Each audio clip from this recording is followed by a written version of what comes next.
রাতের বেলায় মাটির কোনো জিনিসপত্র ভাঙা নাকি অলক্ষের লক্ষণ, আর এই অলক্ষণীয় কাণ্ড কারবার করে আমরা বাসার জন্য নিয়ে আসলাম সুন্দর সুন্দর ফার্নিচার। সত্যি কথা বলতে এত জিনিস সাজানো গোছানো এই শখগুলোকে কখনোই নিজের করে ধরে রাখতে পারিনি। শখের জিনিস আমাদের বেশি দিন টিকে না। যখনই আমরা মনে করি আজকের দিনটা হয়তো আমাদের ভালো যাচ্ছে, তখনই ঠিক চলে আসছে আমাদের জন্য দুঃসংবাদের এক অন্ধকার ছায়া। সো হ্যালো এভরিওয়ান, আসসালামু আলাইকুম। কি অবস্থা সবার, কেমন আছেন? আশা করি সবাই ভালো আছেন এবং সুস্থ আছেন। সো আজকে জান্নাতের মন খারাপের কারণটা আমি বুঝতে পেরে জান্নাতকে চেষ্টা করলাম বাহিরে নিয়ে যাওয়ার জন্য।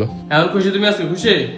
আনো খুশি না, কনফার্ম না। গাইস, সারাদিন কান্নাকাটি কইরা পাগল বানে আমরা লয়ে যেতেছে, তার অর্ডার কেনা লাগবে, তার নাকি জামা কাপড় হয় না। তারপর বাবু আসবে, বাবুর নাকি জামা কাপড় রাখার জন্য সবকিছুর জন্য আলাদা আলাদা জিনিস কিনতে হবে। পাগল হয়ে গেছে এখন। খুশি? আগে হাতে পাই তারপর। এখনো খুশি না? বের হো, তাড়াতাড়ি বের হো। আশা করি গাইস কিছুটা বুঝতে পারছেন কি কারণে আমাদের মধ্যে সমস্যা বা ঝামেলা।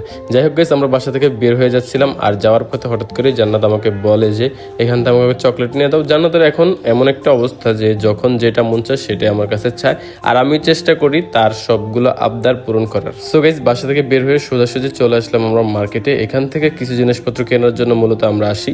তো এখান থেকে আজকে কি কি কেনাকাটা করবো সবকিছু দেখতে পারুন আজকের এই ভিডিওতে। সো গাইস, এটা হচ্ছে 10 নম্বরের স্টেডিয়ামের মার্কেট। যখন আমরা খুব অল্প জিনিস কেনাকাটা করি বা আমাদের ইমার্জেন্সি হয়, তখন আমরা এই মার্কেট থেকে সে কেনাকাটা করে নিয়ে যাই, আর না হলে অন্যান্য মার্কেট থেকে কেনাকাটা করি সবসময়। সো গাইস, এখানে এসে আমরা একটা ওয়ার্ডরোব দেখতেছিলাম, কারণ আমাদের একটা ওয়ার্ডরোব নিড ছিল, মানে আমাদের বলতে জান্নাতেরই নিড ছিল, আমার তেমন একটা দরকার হয় না। যাই হোক গাইস, বেশ কয়েকটা দোকান ঘোরাঘুরি করে আমরা যতটুকু দামের আইডিয়াটা পেয়ে যাই। প্রথমে আমরা চেষ্টা করি একটা আইডিয়া করে, দেন হচ্ছে প্রোডাক্ট কেনার জন্য। সো আইডিয়াটা হয়ে যায়, আর জান্নাত যেহেতু অসুস্থ, এই অবস্থায় বেশি হাঁটাহাঁটি না করে আমরা ওয়ার্ডরোব এবং হচ্ছে অন্যান্য যে ফার্নিচারটা লাগবে সেটা আমরা দেখে নিচ্ছিলাম। জান্নাত সবসময় চাই কোনো কিছু কেনাকাটা করলে সে পেমেন্টটা দিবে এবং পেমেন্টের শেষে যে বাকি টাকাটা ব্যাক আসবে সেটা সে রেখে দিবে। এটার জন্য সে খুবই আগ্রহী, যার জন্য বললাম তুমি এখন থেকে পেমেন্ট দিবা, সবকিছু দিবা।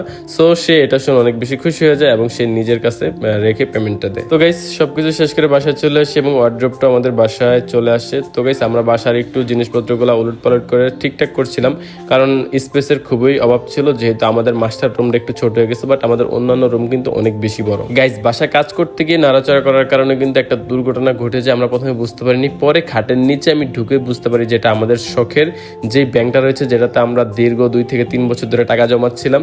সো এই ব্যাংকটা ভেঙে গেছে, যার জন্য অনেক কষ্টে এই খাটের নিচে ঢুকে আমি সেটাকে বের করার চেষ্টা করতেছি। আর গাইস, রাতের বেলায় নাকি মাটির কোনো জিনিস ভাঙা অলক্ষণের লক্ষণ, এটা কতটুকু সত্য বা মিথ্যা আপনারা কমেন্ট করে জানাবেন, কারণ এই ব্যাপারটা শুনে আসছি বাট আমার কোনো আইডিয়া নেই। যাক, এখন যেহেতু ভেঙে গেছে আর তো কিছু করার নেই, সো এটাকে বের করে রিপ্লেস করার একটা ব্যবস্থা করতে হবে। আর গাইস, এখানে কত টাকা আছে সেটা আপনাদেরকে আমি বলতেছি। বেসিক্যালি এই টাকাগুলো হচ্ছে আমি যখন জব করতাম তখন আমরা 500, 1000 অথবা 5-10 টাকা, 20 টাকা, 100 টাকা করে জমাচ্ছিলাম। তো এখানে সবকিছু মিলে হবে 2-3 হাজার টাকার মতো হবে, 3 বছরে জমানো টাকা। মানে যখন থেকে চাকরি ছেড়ে দেয় এরপরে মোটামুটি টাকা আর তেমন একটা ফেলি না। গাইস, এই হচ্ছে আমার 3-4 বছরে জমানো টাকার অবস্থা। যাই হোক গাইস, এরকম হলে 10-20 বছর পর কত টাকা জমাতে পারবো অবশ্যই আপনারা কমেন্ট করে জানিয়ে দিবেন। তো গাইস, ভিডিওর শেষে ছোট্ট একটা অ্যাড দিয়ে দিলাম। আমাদের সেলুনে 50% ডিসকাউন্ট চলছে, হাইড্রা ফেশিয়ালের সাথে হেয়ার কাট সম্পূর্ণ ফ্রি। মানে 4000 টাকার হাইড্রা ফেশিয়াল এখন পেয়ে যাচ্ছেন 2000 টাকার সাথে চুল কাটা সম্পূর্ণ ফ্রিতে। সো আজকের ভিডিও এখানে বিদায় নিচ্ছি। আল্লাহ হাফেজ, সবাই ভালো থাকবেন, সুস্থ থাকবেন, টাটা এন্ড টেক কেয়ার।